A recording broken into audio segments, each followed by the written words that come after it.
नमस्कार साथियों, बहुत बहुत स्वागत है आप सभी का आपके अपने YouTube channel mister SSC previous year में। तो दोस्तों आज हम करने वाले हैं वो करेंगे एक मैथ्स का सेशन होगा। ठीक है, एक मैथ्स का सेशन होगा, बहुत ही बेहतरीन सेशन होगा। ठीक है, इसके अंदर हम 25 क्वेश्चन लेंगे।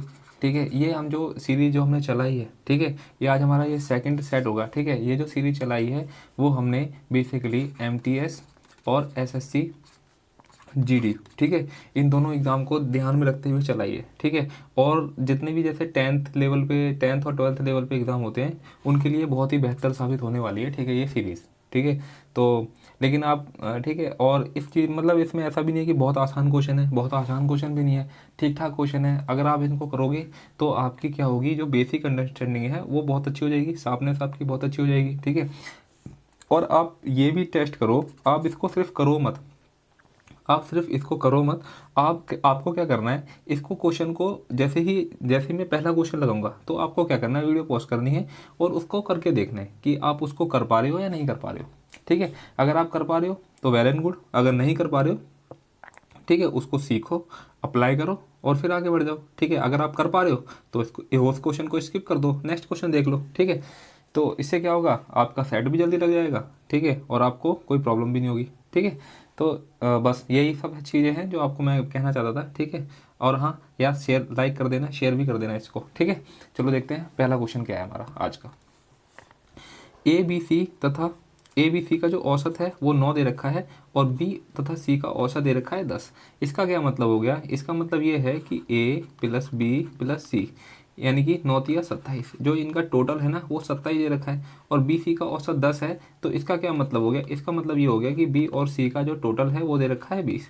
तो आपको ए निकालना है। यार जाहिर सी बात है कि बी प्लस सी, यहाँ सी कॉमन है और यहाँ पे भी बी प्लस सी है, तो इसका मतलब हो गया कि बी प्लस सी, ठीक है, यहाँ पे जो वैल्यू दे रखी है 27, वो ए प्लस बी प्लस सी का टोटल है और यहाँ पे जो बी प्लस सी का टोटल है, तो बी प्लस सी का टोटल कितना है 20, तो ए का टोटल कितना हो जाएगा, यानी कि 27 में से 20 घटा दूंगा तो कितना हो जाएगा 7, तो 7 आपका आंसर है।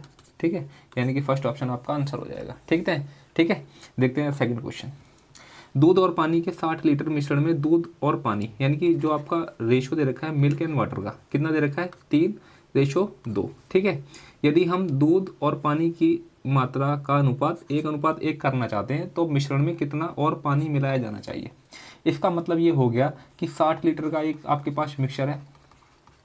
ठीक है, 60 लीटर का मिक्सचर है, इसके अंदर जो है 3:2 में, ठीक है, 3:2 में आपको दिया हुआ है मिक्सचर। ठीक है, अब देखो 3:2 में दिया हुआ है तो इसका क्या क्या मतलब हो गया, इसका मतलब ये हो गया कि 5 यूनिट की वैल्यू दे रखी है 60, 1 यूनिट की वैल्यू कितनी हो जाएगी 12, यानी कि 12×3 = 36 और 12×2 = 24। अब क्या करना है इसको भाई, 1:1 करना है। ठीक है, तो 1:1 करना है तो यहाँ 36 है। ठीक है, हमें इसके अंदर कुछ मिलाना पड़ेगा, तो वो चीज़ मिलाना पड़ेगा कि इसको 36 बनाए। यार यहाँ पे भी 36 आएगा तभी तो 1:1 होगा ना, है ना। तो हम इसके अंदर क्या ऐड कर देंगे, हम इसके अंदर 12 ऐड कर देंगे, बस 36 में से 24 घटाएंगे कितना आ जाएगा 12, तो 12 लीटर आपका आंसर आ जाएगा।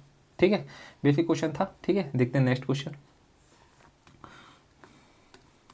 नेक्स्ट क्वेश्चन क्या है, देखो एक घनाभ की लंबाई अपनी चौड़ाई की दुगनी है तथा उसकी ऊंचाई उसकी चौड़ाई की आधी है। ठीक है, एक घनाभ बना लेते हैं।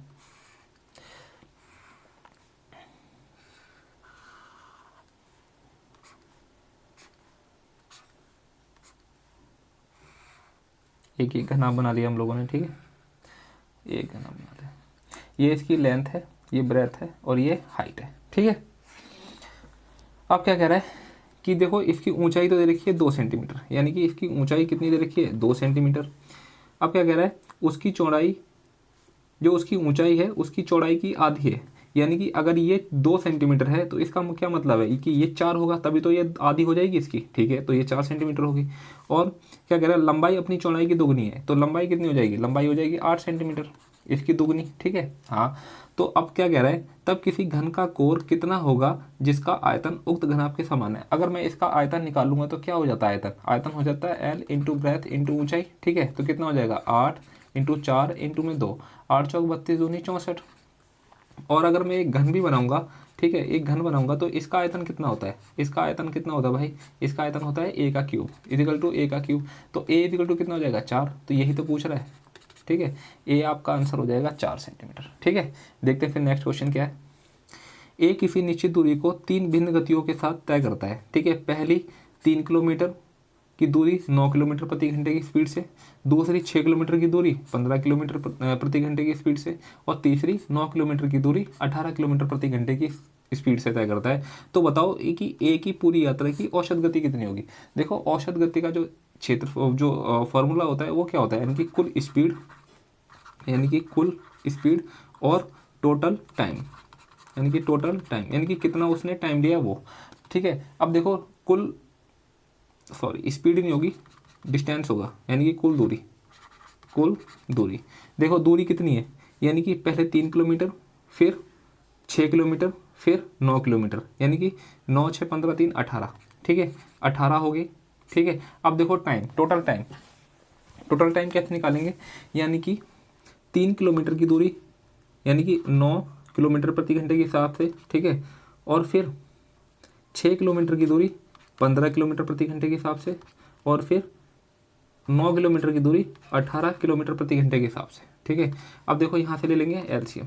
ठीक है, तो एलसीएम क्या आएगा इसका, क्या ले, 15 चौक 60, कुछ काटते हैं तो कुछ काट लेते हैं। ठीक है, 3 तिया 9, 3 6 18। ठीक है, और कुछ 3 एकम 3, 3 तिया 9। ठीक है, 3 दूनी 6, 3 पंजे 15। ठीक है, तो क्या आ गया 18, 1 के बटे में 3 प्लस 2 के बटे में 5 प्लस 1 के बटे में 2। ठीक है, इससे भी काट लेंगे।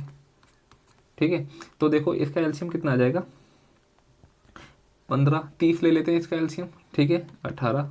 ठीक है, इसका एलसीएम हमने ले लिया 30। ठीक है, तो यहाँ पे आ जाएगा 10, यहाँ पे आ जाएगा 6 दूनी 12, और यहाँ पे कितना आ जाएगा भाई 15। ठीक है, अब ये 30 चला जाएगा ऊपर, इधर ले लेते हैं। ठीक है, 18 इंटू में 30। ठीक है, और नीचे कितना है, यानी कि 15 और 12 27, और 10 कितना हो जाएगा 37। ठीक है, 18 तिया कितना होता है 54, यानी कि 540 के बटे में 37 किलोमीटर प्रति घंटा, ये आपका आंसर हो जाएगा। ठीक है, यानी कि बी ऑप्शन आपका आंसर हो जाएगा। ठीक है, देखते हैं फिर नेक्स्ट क्वेश्चन क्या कहता है। देखो ए की वैल्यू दे रखी है ये, ठीक है, बी की वैल्यू दे रखी है ये, और सी की वैल्यू दे रखी है ये।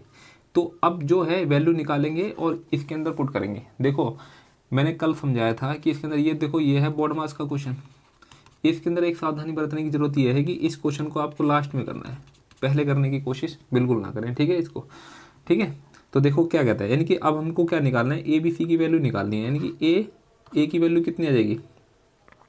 ठीक है, 7 इंटू में 3 भाग 4 2 6 आ जाएगा, प्लस में 4 में से 2 गया 2 आ जाएगा। ठीक है, इक्वल टू में 7 इंटू में 3 के बटे में 6 प्लस में 2, 3 दूनी 6। ठीक है, यानी कि 7 बटे 2 प्लस में 2, यानी कि 2 दूनी 4, और 7 कितना हो जाएगा 11 के बटे में 2। ए की वैल्यू आ गई। इसी तरीके से हम बी की वैल्यू निकालेंगे। बी की वैल्यू कितनी हो जाएगी, यानी कि 3 के बटे में 6 इंटू में 4 प्लस 2 माइनस 6। ठीक है, यानी कि 3 एकम 3, 3 दूनी 6, 2 दूनी 4। ठीक है, तो 2 2 4, यानी कि इसका क्या आ जाएगा, बी की वैल्यू आ जाएगी माइनस का 2। अब सी की वैल्यू देखेंगे, सी की वैल्यू क्या आ जाएगी, यानी कि 6 के बटे में 2। ठीक है, प्लस 4 तिया 12 माइनस 2, 2 एकम 2, 2 तिया 6, 12 3 15 में से 2 गया कितना आ जाएगा 13। ठीक है, देखो ए की वैल्यू आ गई 11 बटे 2, बी की वैल्यू आ गई -2, और सी की वैल्यू आ गई 13। ठीक है, अब देखो इसको रखते हैं, इसको रख देते हैं, यानी कि ए की वैल्यू कितनी थी 11 के बटे में 2। ठीक है, बी की वैल्यू कितनी थी भाई माइनस का 2 था तो माइनस आ जाएगा, और सी की वैल्यू कितनी थी माइनस का 13, यानी कि ये माइनस था और ये प्लस की 13 थी। ठीक है, तो देखेंगे 11 माइनस 2 दूनी 4 और 13 दूनी 26। ठीक है, बटे में आ जाएगा 2। ठीक है, ये 26 था, 26 4 कितना हो जाएगा, 26 4 30, और 30 में से 11 जाएगा तो कितना बचेगा, यानी कि -19, यानी कि -19 के बटे में 2, ये आपका आंसर हो जाएगा। ठीक है, यानी कि डी ऑप्शन आपका आंसर हो जाएगा, -19 के बटे में 2। ठीक है, देखते हैं नेक्स्ट क्वेश्चन क्या कहता है। ए किसी खाली टंकी को 11 घंटे में पूर्ण रूप से भर सकता है, यानी कि ए है वो 11 घंटे में भर सकता है। ठीक है, पाइप बी इस पूर्ण रूप से भरे गए टंकी को, यानी कि पाइप बी है वो 15 घंटे में खाली कर सकता है। देखो ये खाली कर रहा है ना, तो हम इसको माइनस लगा देंगे, ठीक है, ताकि हमको पता रहे कि ये खाली कर रहा है, भर नहीं रहा, ठीक है। यदि दोनों पाइपों को एक साथ खोला जाता है तो खाली टंकी कितने समय में भर जाएगी, ठीक है। अब मेरे को क्या करना है, सबसे पहले इसका एलसीएम ले लेता हूँ। इसका एलसीएम कितना आ जाएगा, 11 इंटू में 15, ठीक है। तो इसका जो एफिशिएंसी आ जाएगी वो आ जाएगी 15 और इसकी आ जाएगी 11 माइनस का। कह रहा है खाली टंकी कितने समय में भर जाएगी, देखो, और दोनों एक साथ खोला जाता है, ठीक है। अब देखो ये प्लस का है, ये माइनस का है, इसका मतलब ये हो गया जो इसकी एफिशिएंसी आ गई वो आ गई 4, यानी कि प्लस की, यानी कि वो 1 घंटे के अंदर भरेंगे दोनों मिलके, ठीक है। कितना भरेंगे, 4 यूनिट। तो आपको क्या करना है, 11 इंटू में 15 के बटे में 4, ठीक है। अब इसको भाग कर दो, यानी कि 15 एकम 15 की 1, 15 एकम 15 और 1 16, यानी कि 165 के बटे में 4, 4 चौक 16, 4 एकम 4, 4 दूनी 8, यानी कि 41.25। इसका कितना मतलब हो गया, यानी कि 41 तो घंटे हो गए, 41 घंटे हो गए, और 25.25 का मतलब हो गया 15 मिनट हो गए, ठीक है। अब देख लो कितना है, कौन सा ऑप्शन है, ठीक है, 41 घंटे और 15 मिनट, ठीक है। जब आपका 41 आ गया था ना, तभी आपको छोड़ देना था, ये 0.25 निकालने की कोई ज़रूरत नहीं थी, ठीक है, क्योंकि 41 सिर्फ एक ही है, ठीक है। तो आपका ये आंसर हो जाएगा, कितना हो जाएगा, 41 घंटे 15 मिनट, ठीक है। देखते हैं नेक्स्ट क्वेश्चन क्या कहता है। 36 छात्रों की समूह की औसत आयु 23 वर्ष है, यानी कि अगर मैं इन सब का टोटल निकालूंगा तो कितना आ जाएगा, यानी कि 36 इंटू में 23, ठीक है। अब क्या कह रहा है कि 22 वर्ष की औसत वाले 4 छात्र समूह छोड़ देते हैं, यानी कि 22 वर्ष तो इनकी औसत है, तो इनका जो टोटल कितना हो जाएगा, 88। तो इसमें से इन्होंने 88 चले गए, ठीक है। तो अब कह रहा है कि नए समूह की औसत आयु कितनी होगी, तो एक बार बताओ, यानी कि टोटल कितने थे, 36 थे, 4 इसमें से चले गए, तो अब कितने बचे, 32, ठीक है। अब देखो इसको निकालेंगे हम, 4 अट्ठे 32, ठीक है, 4 नहीं 36 और 4 दूनी 8, ठीक है। और कटता है, नहीं कटता और, तो भाई ठीक है। तो 9 तिया 27 की 2, 9 दूनी 18, 2 20, 207 माइनस का 22 इजिकल टू में 8, ठीक है। अब 207 में से 22, 7 में से 2 गया 5, ठीक है, 7 में से 2 गया 5 और 10 में से 2 गया 8 और 1 हासिल, यानी कि 185 के बटे में 8, इसको काट लेंगे, 8 दूनी 16, ठीक है, 8 दूनी 16 और 2 रिमाइंडर बच गया, 8 तिया 24, यानी कि 23। देखो अब 23 यहाँ पे भी आ रहा है, यहाँ पे भी आ रहा है, देखो ये दोनों ऑप्शन नहीं हो सकते, 23 आ गया। अब ठीक है, 8 दूनी 16, 2 बच गया, 8 ते 24, 1 8 एकम 8, यानी कि 23.1 आएगा, ठीक है। यानी कि डी ऑप्शन आपका आंसर हो जाएगा, ठीक है। बहुत आसान क्वेश्चन था। देखते हैं नेक्स्ट क्वेश्चन अब, ठीक है। देखो एक रेलगाड़ी 900 मीटर लंबे प्लेटफॉर्म को 30 सेकंड में पार करती है, इसका क्या मतलब है, इसका ये मतलब है कि भाई एक ये तो क्या है, एक ये ट्रेन है और एक ये प्लेटफॉर्म है, ठीक है। ये जो प्लेटफॉर्म है वो कितने का है, यानी कि 900 मीटर लंबा प्लेटफॉर्म है, और एक ट्रेन है ये है 600 मीटर लंबी, ठीक है। अब देखो इसके अंदर एक लॉजिक है, वो समझने की ज़रूरत है, ठीक है।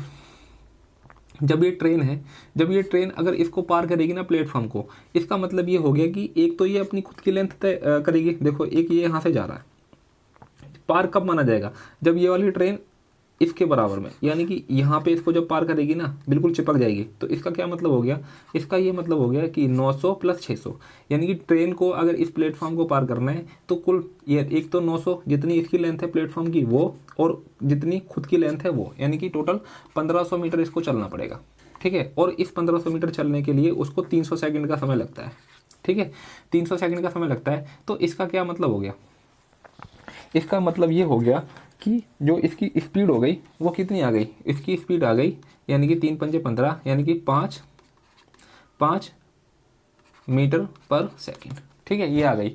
अब क्या कह रहा है, अब कह रहा है कि स्थिर पोल, देखो अब दूसरी कंडीशन क्या है कि ये ट्रेन है, ठीक है, और एक ये खंभा है, अगर इस खंभे को इसको पार करना है तो इसको बेसिकली जो इसकी खुद की लेंथ है ना उसी को पार करना है, ठीक है। अगर इसको खुद की लंबाई को पार करना है तो कितना हो जाएगा, 600 के बटे में 5, यानी कि 5 एकम 5, 5 दूनी 10, यानी कि 120 सेकंड। 120 सेकंड का क्या मतलब हो गया, यानी कि 2 मिनट, ठीक है। आंसर कितना हो जाएगा, 2 मिनट, ठीक है।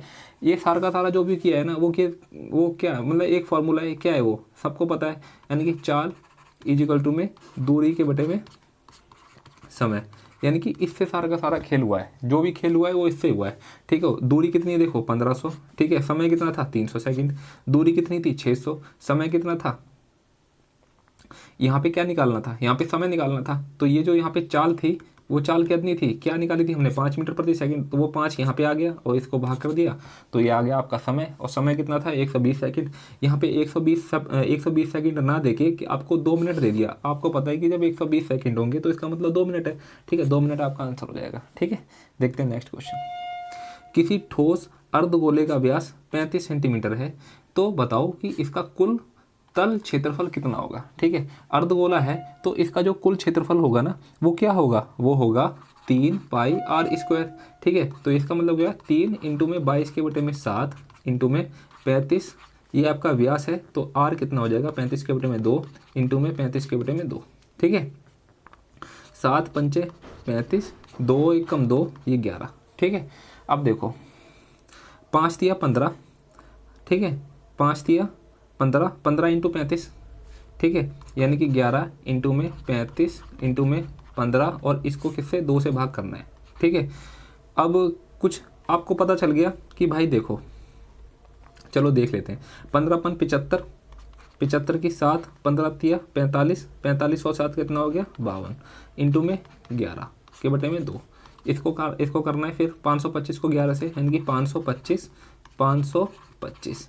ठीक है, तो 5 7 7 5, अब देखो कितना आ गया, यानी कि 5 7 7 5, इसको आपको 2 से भाग करना है, यानी कि 2 एकम 2, 2 दूनी 4, 1 2 अट्ठे 16, 1 2 अट्ठे 16, 1 2 सत्ते 14, 2 पंजे 10, यानी कि 2887.5 सेंटीमीटर का स्क्वायर। ठीक है, ये आपका एरिया आ गया। ऑप्शन क्या हो गया आपके पास, यानी कि ऑप्शन आपका डी आंसर आ जाएगा। ठीक है, डी आपका आंसर आ जाएगा। ठीक है, अगर आपको फॉर्मूला पता था तो आप कर जाएंगे, नहीं तो आपको प्रॉब्लम हो जाएगी। ठीक है, देखते हैं नेक्स्ट क्वेश्चन। नेक्स्ट क्वेश्चन क्या है, देखो नेक्स्ट क्वेश्चन में शायद आपको प्रॉपर ना दिख रहा हो, लेकिन मैं आपको बता दूंगा, कोई दिक्कत नहीं है। ठीक है, 10 दिनों के लिए दिए गए डाटा से रिकॉर्ड किए गए उच्चतम और न्यूनतम अधिकतम तापमानों के बीच कितना अंतर डिग्री सेल्सियस में है। ठीक है, तो देखो ये जो 10 है, ये D1 10 दिन है। ठीक है, और 10 दिन का आपको दे रखा है टेम्परेचर। ठीक है, तो आपको क्या बताना है कि सबसे जो हाईयर टेम्परेचर था, सबसे हाईयर, और जो सबसे छोटा था, मतलब जब जो सबसे कम था, यानी कि न्यूनतम बोल सकते हैं, यानी कि मिनिमम। ठीक है, मिनिमम टेम्परेचर था, उसका आपको क्या निकालना है, अंतर निकालना है। ठीक है, तो देखो न्यूनतम तो आपको दिख रहा है कि ये 12.2 है, ये 40.2 है, ये 39.3, 38.2, 37.4, 35, 28.7, 30, और ये 40.3, और ये 38.3। देखो ये 40.3, ठीक है, 40.3 ये सबसे ज़्यादा है और ये सबसे कम है। आपको कि बेसिकली इसी का अंतर लेना था, यानी कि 40.3 और 12.2, 3 में से 2 गया 1, 10 में से 2 गया 8, और 3 में से 1 गया 2, यानी कि जो आपका आंसर आ जाएगा वो कितना आ जाएगा, वो आ जाएगा 28.1, ये आपका आंसर आ जाएगा। ठीक है, यानी कि डी आपका आंसर हो जाएगा। ठीक है, देखते हैं नेक्स्ट क्वेश्चन। XYZ 3 4 5 के अनुपात में दे रखा है। आपको पता है कि XYZ का जो टोटल है वो 96 दे रखा है, तो Z का मान बताना है। यार सिंपल सी बात है, 5 4 9 3 12। ठीक है, 12 यूनिट की वैल्यू दे रखी है आपके पास 96, 1 यूनिट की वैल्यू कितनी हो जाएगी 8। Z का देख लो, Z का रेशियो कितना है 5, तो 5 यूनिट की वैल्यू कितनी आ जाएगी 40। ठीक है, यानी कि ऑप्शन ए आपका आंसर हो जाएगा। ठीक है, आसान क्वेश्चन था बहुत। ठीक है, अब देखते हैं नेक्स्ट क्वेश्चन। नेक्स्ट क्वेश्चन देखो, ये बोर्ड मास का क्वेश्चन है, आपको बोर्ड मास का क्वेश्चन है, तो इसको क्या करना है, लास्ट में करना है इसको। ठीक है, जब आप पेपर दे रहे होंगे तब, यानी कि अगर मैं भी पेपर दे रहा हूँ ना, तो फिर मैं भी इसको लास्ट में करूँगा क्वेश्चन को, क्योंकि इसके अंदर मैं रिस्क नहीं ले सकता। इसके अंदर क्या होगा, हड़बड़ी में अगर ये थोड़ा सा भी गलत हो गया ना, तो आपने जो टाइम लगाया है इस क्वेश्चन को करने में वो सारा बर्बाद हो जाएगा। ठीक है, तो इसलिए जब आप पूरा पेपर कर चुके हो तभी इसको करें, नहीं तो ना करें। ठीक है, देखो अब ये कह रहा है, इसको सॉल्व करते हैं, यानी कि 36 भाग था, ये नीचे आ जाएगा 8 इंटू 4 प्लस में 2 के बटे में 4 माइनस 1 प्लस में 5 दिया 15। ठीक है, भाग, यानी कि 4 दूनी 8, 8 में से 3 गया 5। ठीक है, 5 आ जाएगा नीचे, माइनस का 3। ठीक है, 4 दूनी 8, ठीक है, 2 एकम 2, 2 अट्ठे 16, 18, 2 दूनी 4, 3 पंजे 15। ठीक है, अब देखो यहाँ से आ गया 18, ठीक है, यहाँ से आ गया 1 के बटे में 2, यहाँ से आ गया -1, और यहाँ से आ गया प्लस का 2। ठीक है, अब देखो 2 तो एलसीएम आ गया, 18 दूनी 36, प्लस का 1 माइनस का 2 प्लस का 4, 36 और ये कितना है, 36 और 4 कितना हो गया, 36, 40, 41, 41 में से 2 गया 39 के बटे में 2। देखो कुछ गड़बड़ हो गई इसके अंदर, ठीक है, एक बार चेक कर लेते हैं। 36 के बटे में 8 इंटू 4, ठीक है, 2 के बटे में 4, ठीक है, माइनस 1 प्लस 5 तिया 15, 5 तिया 15 आ गया, ठीक है, 4 दूनी 8, 8 में से 3 गया 5, ठीक है, 5 नीचे आ गया माइनस का 3, ठीक है, 4 दूनी 8, 2 एकम 2, 2 अट्ठे 16, 18 सही है, 2 एकम 2, 2 दूनी 4, 1/2 ये भी ठीक है, माइनस का 1, ठीक है, और ये प्लस का 5 में से 3 जाएगा 2, ठीक है, 2 आ गया, ठीक है, 2, 18 दूनी 36 प्लस 1 माइनस का 2 एकम 2 प्लस का 4, 36 और 4 40, 41, यानी कि मेरा तो आ रहा है दोस्तों 39 के बटे में 2 आ रहा है, ठीक है। आप लोग देख लेना ज़रा इस क्वेश्चन को, ठीक है, कि क्या गलती है इसके अंदर। मेरे हिसाब से तो यही आना चाहिए, बाकी आप देख लेना, गड़बड़ हो सकती है, ठीक है। देखते हैं फिर नेक्स्ट क्वेश्चन देख लेते हैं अभी। किसी वस्तु के अंकित मूल्य तथा विक्रय मूल्य का अनुपात, यानी कि जो आपका एमपी दे रखा है और आपका दे रखा है एसपी, वो दे रखा है 12 और 7, तो छूट प्रतिशत बतानी है, ठीक है। आपको पता है जो छूट निकाला जाता है ना बेसिकली, यानी कि जो आपका डिस्काउंट निकाला जाता है वो किस पे निकाला जाता है, एमपी पे। तो बताओ, यानी कि कोई चीज़ 12 पे थी ना, वो 7 में बेची जा रही है, तो डिस्काउंट कितने का मिल गया, 12 पे, कितने का, सॉरी डिस्काउंट मिल गया 5 का, कितने पे, 12 पे, इंटू में 100, ठीक है, यानी कि 500 के बटे में कितना आ गया, 12, 12 चौक 48, 2 आ गया, 12 एकम 12, 8, ठीक है, 41 पॉइंट, यानी कि 41.67 आपका आंसर हो जाएगा, ठीक है, 41.67। देखो मैंने कहा था पूरा सॉल्व करने की जरूरत नहीं है, जब आपको पता है कि 41 एक ही दे रखा है तो जरूरी थोड़ी है कि आप पॉइंट भी निकालोगे, ठीक है, पॉइंट निकालने की जरूरत नहीं है, आपका आ गया 41, बस छोड़ देंगे, ठीक है। देखते हैं नेक्स्ट क्वेश्चन क्या है। D5 का तापमान, यानी कि D5, ये रहा D5 का तापमान कितना दे रखा है, 35, और D3 के तापमान, यानी कि D3 का तापमान कितना दे रखा है भाई, D3 का तापमान दे रखा है 30, से कितने प्रतिशत अधिक है, तो कितना अधिक है भाई, 5, किससे, D3 के तापमान से, D3 कितना है 30 इंटू में 100, 5 एकम 5, 5 छः 30, यानी कि 6 एकम 6, 6 छक 36, यानी कि 16 पॉइंट, देखो एक ही दे रखा है 16, अब जरूरी नहीं है कि मेरे को इसके बाद भी निकालने की जरूरत है, जब एक ही दे रखा है 16 तो 16 आंसर आ जाएगा, ठीक है, 16.67% आपका आंसर आ जाएगा, ठीक है। देखते हैं नेक्स्ट क्वेश्चन। एक वर्ग की भुजा को पहले 10% बढ़ाया जाता है, यानी कि एक वर्ग की भुजा मान के चलो 100 था, ये 10% बढ़ा गया, कितना हो गया 110, फिर उसमें 20% कम कर दिया गया, इसका मतलब 20% कितना है, 10% तो 11 आ जाएगा, तो 20% आ जाएगा 22, तब कम कर दिया गया तो कितना आ जाएगा 88। तो बताओ कुल क्षेत्रफल में कितना परिवर्तन हुआ, यानी कि अगर मैं इसका एरिया निकालता हूँ, यानी कि वर्ग है, वर्ग का एरिया कितना क्या होता है, भुजा का स्क्वायर, अगर मैं इसको मतलब जब मैं इसका निकालूंगा एरिया तो कितना हो जाएगा, ये हो जाएगा इसका एरिया, ठीक है, इसका हमें कोई मतलब नहीं है। अब हम इसका एरिया निकालेंगे तो बेसिकली क्या करेंगे, 88 को इंटू 88, यानी कि 8 अट्ठे 64 की 6, 8 अट्ठे 64 और 6 कितना हो जाएगा 70, यानी कि 704, यानी कितना आ जाएगा 4 4 7 7, ठीक है। इसमें से घटा देंगे कितना आ गया, यानी कि 10 में से 4 गया 6, 9 में से 4 गया 5, ठीक है, 9 में से 4 गया 5, 9 में से 7 गया 2, ठीक है, 9 में से 7 गया 2 और 9 में से 7 गया 2, यानी कि कितना आ गया 22.56। अब देखो एरिया था 10,000 था, फिर एरिया कितना हो गया, यानी कि 7,744, इसका मतलब एरिया घट गया, कितना घट गया, यानी कि 22.56, 22.56 किस पे घट गया, यानी कि 10,000 पे, इंटू में 100, ठीक है, 2 जीरो से ये 2 जीरो कट गई, ठीक है, और इसमें ये पॉइंट लगा दिया 2 जीरो का, ठीक है, कितना आ गया, यानी कि 22.56% गिरावट हो गई, ठीक है, ऑप्शन डी आपका आंसर हो जाएगा, ठीक है। देखते हैं नेक्स्ट क्वेश्चन। किसी गोले की त्रिज्या एक लंबवर्तीय बेलन, ये देखो कोई गोला है और जो इसकी त्रिज्या है एक लंबवर्तीय बेलन, यानी कि ये बेलन बना दिया हमने, लंबवर्तीय बेलन के आधार की त्रिज्या, यानी कि जो इसकी त्रिज्या मान के चलो 1 है, आधार की त्रिज्या तथा ऊंचाई के बराबर है, तो इसकी जो त्रिज्या रहेगी वो भी 1 रहेगी और जो इसकी ऊंचाई रहेगी वो भी 1 रहेगी, ठीक है। ये जो आपका दिया हुआ है, ठीक है, गोले का पृष्ठीय क्षेत्रफल क्या होता है, वो होता है 4 पाई r², ठीक है। और बेलन के वक्र पृष्ठ क्षेत्रफल कितना होता है, यानी कि 2 पाई r h, ठीक है। तो अब देखो पाई से पाई कट गया, ठीक है। अब देखो r² का क्या मतलब हो गया, यानी कि 1 का स्क्वायर, और r और h इसका मतलब क्या हो गया, 1 का स्क्वायर। ये तो इससे तो ये भी कट गया, 2 1 कम 2, 2 दूनी 4, यानी कि 2:1 आपका आंसर आ जाएगा, ठीक है। 2:1, यानी कि ऑप्शन डी आपका आंसर हो जाएगा, ठीक है। अगर आपको फॉर्मूले पता है तो आप कर जाओगे, ठीक है, बहुत जल्दी, ठीक है। देखते हैं नेक्स्ट क्वेश्चन क्या कहता है। नेक्स्ट क्वेश्चन, ए और वस्तु ए और वस्तु बी के लागत मूल्य 12,000 रुपये और 1,600 रुपये, सॉरी 1200 और 1,600 रुपये, ठीक है। वस्तु ए का विक्रय मूल्य 1,380 है तथा दोनों वस्तुओं के बेचने पर कुल लाभ 25% का होता है।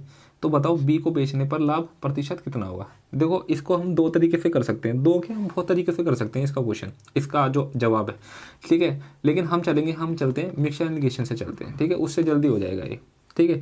ये वस्तु ए हो गई और ये वस्तु बी हो गई।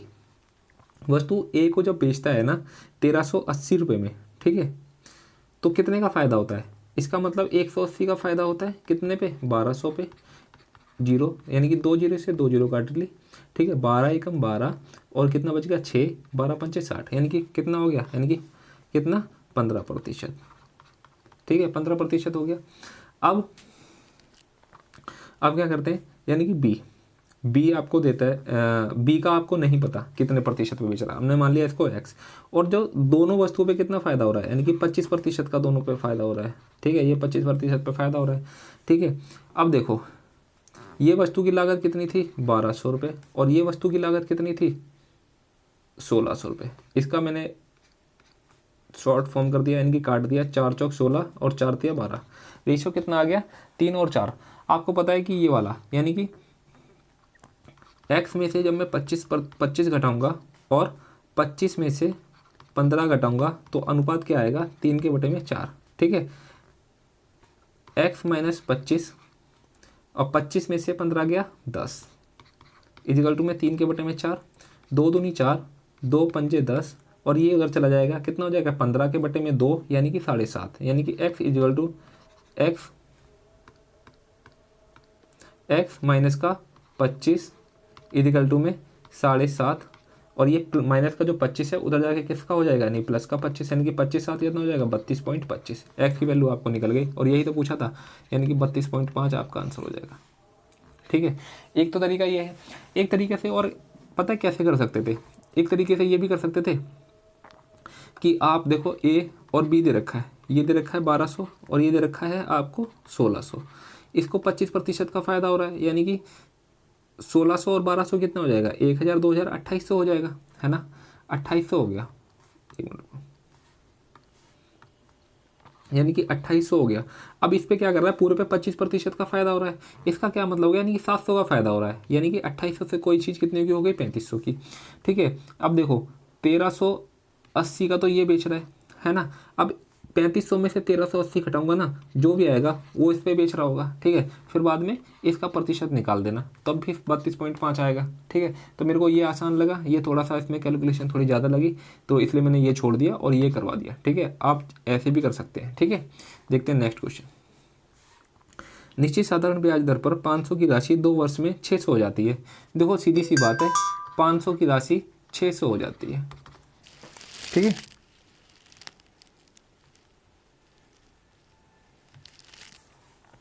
500 की राशि हो जाती है 600, ठीक है। यदि ब्याज दर को आधा कर दिया जाए तो 500 की राशि 2 वर्ष में कितनी हो जाएगी। यार सीधी सी बात है कि इस पे ये 100 राशि हो जाती है, 100 इसका ब्याज हो गया, ठीक है। अब जब रेट को हम आधा कर देंगे, जो रेट परसेंट है उसको हम r/2% कर देंगे, तो इसका मतलब ब्याज भी तो आधा, ब्याज ही तो आधा होगा, है ना। तो बस सीधी सी बात है, तो 500 और 550 कितना हो जाएगा, 500 प्लस में 50 कितना हो जाएगा 550, ठीक है। ये हमारा आंसर हो जाएगा, इसमें तो कुछ करने की ज़रूरत नहीं थी, बस थोड़ा सा लॉजिक लगाने की ज़रूरत थी, ठीक है। देखते हैं नेक्स्ट क्वेश्चन। दिए गए 10 दिनों के लिए प्रतिदिन शहर का औसत अधिकतम तापमान कितना था। देखो अब ये वाला क्वेश्चन है, इसके अंदर क्या है, इसके अंदर है थोड़ी सी कैलकुलेशन, थोड़ी सी क्या अच्छी खासी कैलकुलेशन है, ठीक है। आपको सबको जोड़ना पड़ेगा, ठीक है। देखो 12.2, 40.2, अब ये कितना है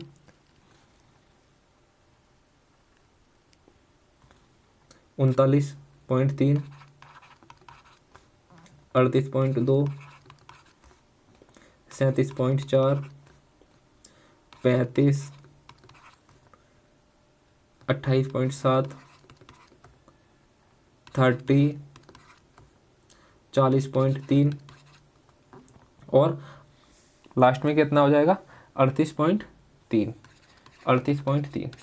अब इन सबको जोड़ो, ठीक है। 2 4 3 7, 2 9 4 13, 7 20, 20 3 23 और 3 26, ठीक है। 26 का 6 कैरी हो गया 2, 2 4 13, 13 और 8 कितना हो गया 21, 28, 28 5 33, 33 8 41, 41 और 8 कितना हो गया 49 की 4 कैरी हो गया 4 और 1 5, 4 9, 3 12, 3 15, 3 18, 3 21, 21 2 23, 23 3 26, 26 4 30 और 30 3 कितना हो जाएगा 33। यानी कि कितना आ गया जोड़ के आ गया 339.6। इसका औसत निकालना था तो 1 2 3 4 5 6 7 8 9 10, 10 से भाग कर दो कितना आ जाएगा, यानी कि 33.96। ये आपका आंसर आ जाएगा। देखो ऑप्शन सी आपका आंसर हो जाएगा, ठीक है। तो इसके अंदर क्या था, इतनी कैलकुलेशन थी इसके अंदर, ठीक है बस, ठीक है। देखते हैं नेक्स्ट क्वेश्चन क्या कहता है। ए ने किसी वस्तु को 15% लाभ पर बेचा। इसका क्या मतलब हो गया, यानी कि कोई चीज़ 100 की थी ना तो उसको 115 पे बेच दिया। कितने में बेचा 1495 में। तो इसका क्या मतलब हुआ, इसका मतलब ये हुआ कि 115 यूनिट की वैल्यू आपको दे रखा है 1495, ठीक है। 1 यूनिट की वैल्यू कितनी दे रखी है, यानी कि 1495 के बटे में 115। आपको क्या निकालना है, आपको ये सीपी निकालना है। तो मैं इसको 100 से मल्टीप्लाई कर दूंगा, ठीक है।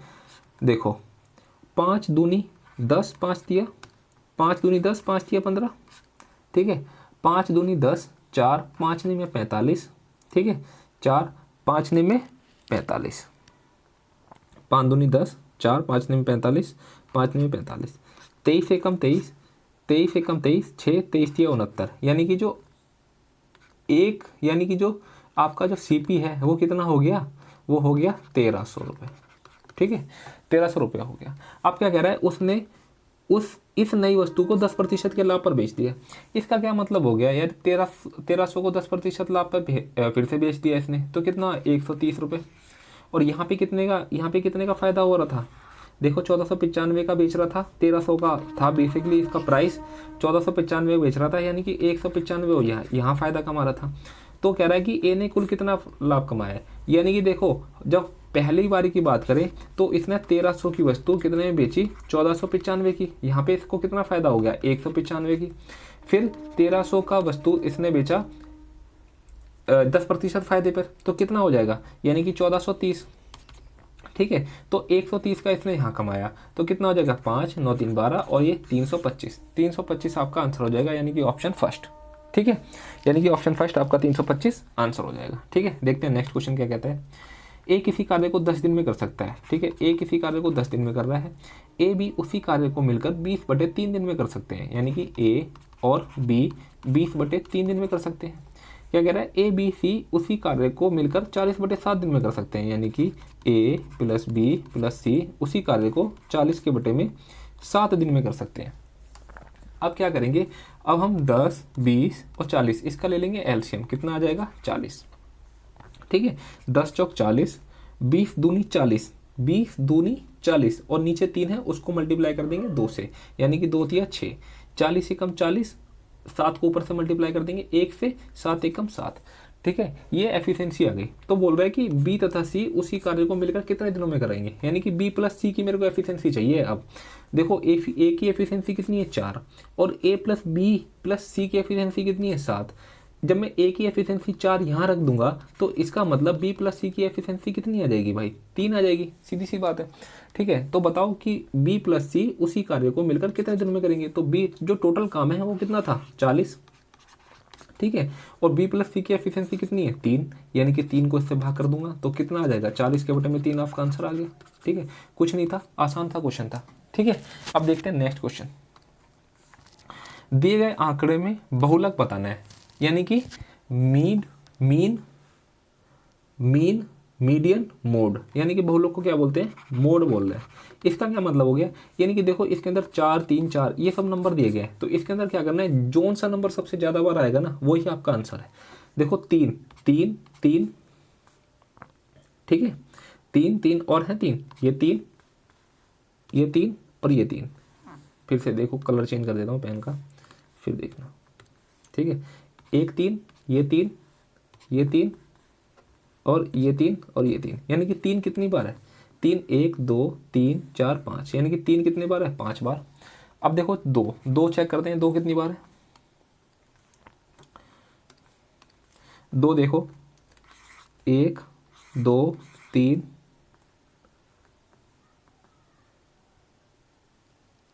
ठीक है, ये कितनी बार है, यानी कि ये 3 बार है, दिख नहीं रहा, 3 बार है, ठीक है। अब देखो 4 कितनी बार है, 1 2 3 4, यानी कि 4 कितने हैं, 4 बार। और 5 भी है, 5 भी है, 1 बार 2 बार, बस 2 बार, यानी कि 5 कितने हैं, 2 बार। देखो सबसे ज़्यादा कौन सा है, यानी कि 3 है, तो ये 3 ही आपका आंसर हो जाएगा बहुलक, ठीक है। तो ये 3 आपका आंसर हो जाएगा, बस ये था इसके अंदर बेसिक कंसेप्ट, और कुछ नहीं था इसके अंदर, ठीक है। देखते हैं नेक्स्ट क्वेश्चन क्या कह रहे हैं। ए वह 3 अंकों की सबसे छोटी संख्या है जिसे 3 4 5 से विभाजित करने पर क्रमशः 1 2 3 शेषफल देती है, ठीक है। तो हम सबसे पहले जो पहला स्टेप होगा ना वो हमारा क्या है, इन 3 4 5 से क्या कर ले, एलसीएम ले लेते हैं 3 4 5 का। तो 3 4 5 का एलसीएम कितना आ जाएगा, क्योंकि 60 60, ठीक है। अब क्या कह रहा है कि 60 हो गया, लेकिन वो तो 3 अंक की संख्या बोल रहा था ना सबसे छोटी, तो 3 अंक की सबसे छोटी के लिए मैं क्या करता हूँ, इसको मैं 2 से भाग कर देता हूँ, ठीक है, सॉरी 2 से मल्टीप्लाई कर देता हूँ, कितना आ गया 120।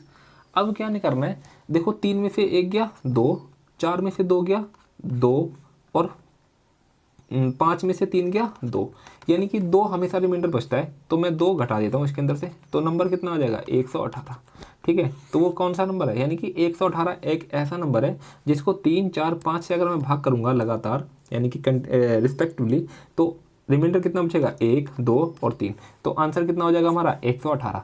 अब क्या पूछ रहा है कि ए के अंकों का योग बताना है, ए के अंकों का योग कितना हो जाएगा 8 9 10, यानी कि 10 आपका आंसर हो जाएगा, 10 आपका आंसर हो जाएगा, ठीक है।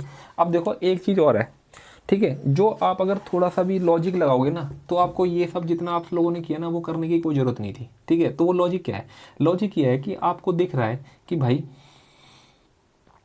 लॉजिक ये है कि आपको दिख रहा है कि जब मैं, अगर मेरे को किसी भी नंबर से अगर मेरे को 3 को भाग करना है ना, तो उसके लिए जो फर्स्ट जो प्रायोरिटी रहती है ना वो ये रहती है कि वो 3 से कब भाग होगा, जब उसके अंकों का जो योग है वो 3 के टेबल में आए, बोलो, ठीक है। यही तो रहता है कि अगर मैं देखूं, अगर मैं देखो 3 को, अगर मेरे को 44 से भाग करना है तो सबसे पहले मैं यही तो देखूंगा कि भाई 4 और 4 को जोड़ने पे 8 आता है, क्या 3 के टेबल में 8 आता है, क्या नहीं आता, तो ये 44 नंबर भाग से नहीं होगा, ठीक है। अगर मैं कहूँ कि ये 36 है, ठीक है, अगर मेरे को इसको 3 से भाग करना है, मैं कैसे बताऊंगा कि ये 3 से भाग होगा कि नहीं होगा, देखो 6 और 3 आ गए 9, 9 जो है वो क्या 3 के टेबल में आता है, हाँ आता है, बिल्कुल आता है, ठीक है। तो मुझको पता चल जाएगा कि हाँ यार 9 3 के टेबल में आता है, तो जो 36 है वो 3 से भाग हो जाएगा, ठीक है। बस मेरे को यही देखना था।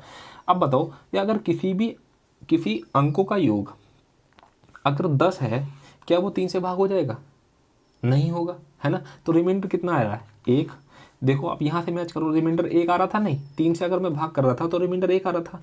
अब मेरे को बताओ कि अगर वो 6 उसके अंकों का योग है और अगर मैं उसको 3 से भाग करता हूँ तो रिमाइंडर बचेगा क्या, नहीं बचेगा भाई, ठीक है। अगर 8 उसके अंकों का योग है, अगर मैं उसको 3 से भाग करता हूँ तो रिमाइंडर कितना बचेगा 2, क्या ये हो सकता है क्या आंसर, नहीं।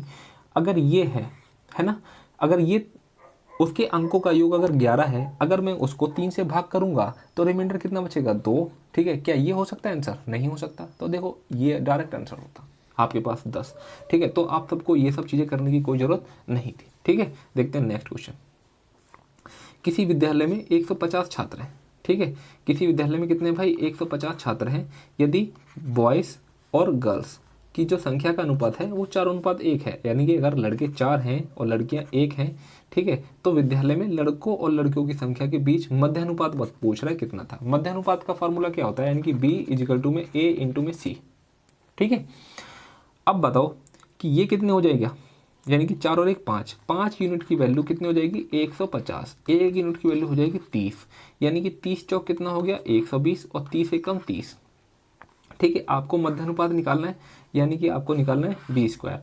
ए कितना है 120 और बी कितना है 30, और जो बी स्क्वायर है, ठीक है, ये इसका अंडर रूट चला जाएगा यहाँ से, ठीक है, ये यानी कितना हो जाएगा, यानी कि 30 इंटू में 4 इंटू में 30, ठीक है, तो 30 मैंने बाहर निकाल लिया और 4 भी मैंने बाहर निकाल लिया, तो कितना आ गया 60 आपका आंसर आ गया।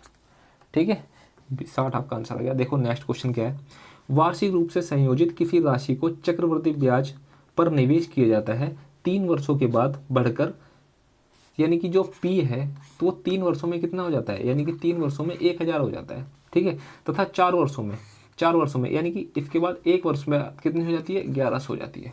अब मेरे को बताओ कि प्रतिवर्ष ब्याज की दर कितनी थी यार, 1000 है, 1100 हो रही है, इसका मतलब यहाँ पे कुछ राशि रही होगी और इस पे कुछ ब्याज लगा होगा कुछ परसेंट, तभी तो वो 1100 हो गई। ठीक है, वो 1100 कब हो गई और कितना ब्याज लगा उस पर, यानी कि ब्याज कितना लगा 100, है ना, 1100 से यानी कि 1000 से 1100 हो गई, तो ब्याज ही तो लगा उस पर, कितना लगा 100, कितने पे लगा 1000 पे। ठीक है, 1000 पे ब्याज लगा, और कितने प्रतिशत, प्रतिशत का लगाएंगे 100, 2 जीरो से 2 जीरो कट गई और 1 जीरो से 1 जीरो कट गई, आंसर क्या आ गया आपके पास 10%। ये 10% आपका आ गया आंसर। ठीक है, ये आपके 25 क्वेश्चन हो गए कंप्लीट। ठीक है, कंप्लीट हो गए 25 क्वेश्चन। अब आप मेरे को बताओ कि आपके 25 में से कितने क्वेश्चन ठीक हुए। ठीक है, ठीक है, एक क्वेश्चन और था और उसके अंदर कुछ दिक्कत आ रही थी, उसको देख लेते हैं एक बारी, है ना, उसको देख लेते हैं एक बारी। कौन सा क्वेश्चन था वो जिसके अंदर प्रॉब्लम आ रही थी, बोर्ड मास का क्वेश्चन था, कौन सा कहाँ गया, हाँ ये क्वेश्चन था, इसको देख लेते हैं एक बारी हम। ठीक है, इसको देख लेते हैं। और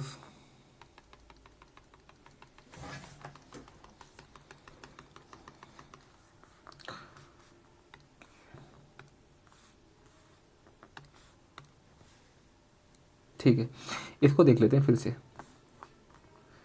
36 के बटे में 8 इंटू में 4 प्लस में 2 डिवाइड में आ जाएगा 4 माइनस का 1 प्लस में कितना आ जाएगा भाई, प्लस में आ गया 15, और देखो 4 दूनी 8 में से 3 गया 5, यहाँ पे आ गया 5 माइनस का 3। ठीक है, 4 दूनी 8, 4 नहीं, 4 दूनी 8, 2 एकम 2 अट्ठे 16। ठीक है, 2 एकम 2, 2 दूनी 4, 5 एकम 5 दिया 15। ठीक है, ओ ये गलती कर रहे थे हम, यहाँ पे क्या लेके आ रहे थे 5 लेके आ रहे थे, बताओ यार। ठीक है, कोई बात नहीं, अब हमारा ठीक आ जाएगा। ठीक है, 18 प्लस में 1/2 माइनस का 1 और 3 से 3 कट गया। ठीक है, 2 आ गया इसका एलसीएम, 18 दूनी 36 माइनस 1 माइनस का 2 यानी कि प्लस का 1। ठीक है, 36 और 37, 37 में से 2 गया, यानी कि 35 के बटे में 2 आपका आंसर हो जाएगा। ठीक है, 35 के बटे में 2 आपका आंसर हो जाएगा। ठीक है, 35 के बटे में 2 आपका आंसर हो जाएगा। ठीक है, तो इस तरीके से देखो ये पेपर आपका कंप्लीट होता है आज का। ठीक है, ये छोटी मोटी गलतियां हो जाती हैं, सभी से हो जाती हैं। ठीक है, सिली मिस्टेक्स कहते हैं इनको हम। ठीक है, सिली मिस्टेक्स। ठीक है, सिली मिस्टेक्स होती हैं, तभी तो मैंने कहा था कि बोर्ड मार्क्स का क्वेश्चन है तो इसको लास्ट में ही करना है। ठीक है, क्योंकि इसके अंदर चांस गलत होने के चांस ज़्यादा होते हैं। ठीक है, तो आप इस चीज़ को पॉजिटिविटी में भी ले सकते हो कि गलत होने के चांसेस ज़्यादा हैं, इसलिए इस क्वेश्चन को लास्ट में करना है। ठीक है, तो देखना है क्या है भाई, सारा हो गया है, 25 क्वेश्चन हो गए हैं, बस आप लोगों को इस चीज़ को देखना है और आपको बताना है कमेंट बॉक्स में कि कितने क्वेश्चन ठीक हुए हैं आपके। ठीक है, और इसी तरीके से आपको डेली वीडियो मिलती रहेगी। एक वीडियो तो हम सोच रहे हैं कि एक वीडियो तो आपको डेली मिल ही जाए। ठीक है, तो ज़रूर इस चैनल को सब्सक्राइब कर देना, लाइक भी कर देना और शेयर भी कर देना। ठीक है, फिर मिलते हैं नेक्स्ट किसी सेशन में, तब तक के लिए जय हिंद, जय